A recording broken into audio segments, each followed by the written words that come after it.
Hello and welcome back to Assorted Beef, where I talk about anything I wanted that doesn't fit into niche tea for any particular reason. We're going to do a quick recap of the yard fish, which happened earlier this month. Here's your George tax. I hope everyone's having a great week. Happy hump day. As you know, I'm still supporting Operation Olive Branch, and specifically right now I'm supporting a team of artists and their families, a total of 15 people, who are raising money to get to a place of safety and give them the resources that they need to be able to survive. When I started helping with this, we were at only $3,000. We made huge headway since then. Thank you so much. I know they must be hugely appreciative. If you are able to donate anything, that would be hugely appreciated in itself, or if you are able to boost, that would also be amazing. Thank you so much. So yardfish, beginning of June, this guy named Ben, who is either cardiologist or cardiologist in training, I'm not entirely sure, who lives in the UK, posted on Twitter that he went back into his backyard and he found a goldfish alive in his backyard, and there are no ponds around, and so he's extremely confused, and this goes insanely viral, gets like 25 million views. People are immediately invested in this fish and its future journey from this point. Ben didn't currently own fish, so he's like, I filled a freezer drawer with water and I put it in there for now while I go see what I can get. Now, obviously the point of this was that it's funny and a weird thing to happen, and most people were focused on that. Like, what do you mean there's a fish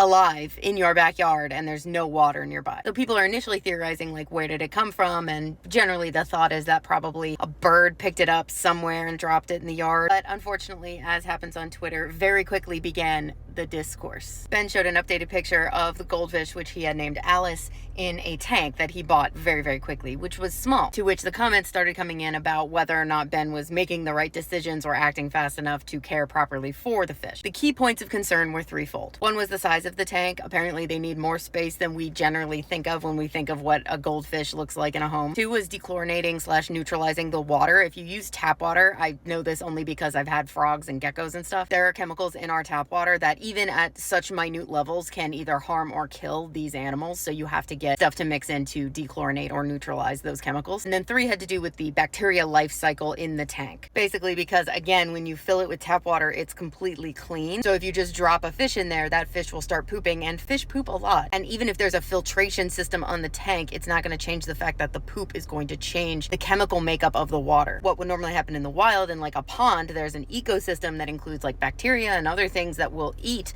the poop and create new chemicals and help balance things out. But in a fresh tank with tap water with nothing else in it, that won't happen. So then the ammonia in the tank spikes from all the poop, and then the fish dies. This is about the point when the whole thing went down the Twitter spiral, though. Ben responded to the people, I assume, who were asking in good faith and giving advice, saying basically he was doing as much as he could, as fast as he could. Some of the things he needed were going to take a little bit longer to get, like a larger tank. And it's hard to find exact confirmations of when certain things arrived, if he even posted that, but generally, to anybody who was truly concerned, at least in the beginning, he seemed to say, I am reading on this, I'm listening to you guys, I'm getting everything as fast as I can. But then there were, of course, also people being very rude, and he was being very flippant with them in replies, which I don't think was unwarranted. But then because of that, there were people seeing only his flippant responses to some people and not seeing the stuff where he was like, yes, I'm getting all of these things. So then those people thought that he wasn't taking it seriously, and then they started dogpiling on, and it just became this whole thing. And you got to a point where half of Twitter was saying this guy's going to kill this fish and this is awful, and why don't we care about fish, and we don't take enough care of them, and da da da da da. Then the other half saying a mix of things like the fish would have died, he is doing his best. Lots of jokes about how everyone needs to have a 5,000 gallon aquarium set up and ready to go on the off chance they find a goldfish in their yard. This is one of those classic, like, studyable examples of why Twitter becomes the cesspool that it does on the daily. Because in my opinion, anyone who went to Ben's page and read through his tweets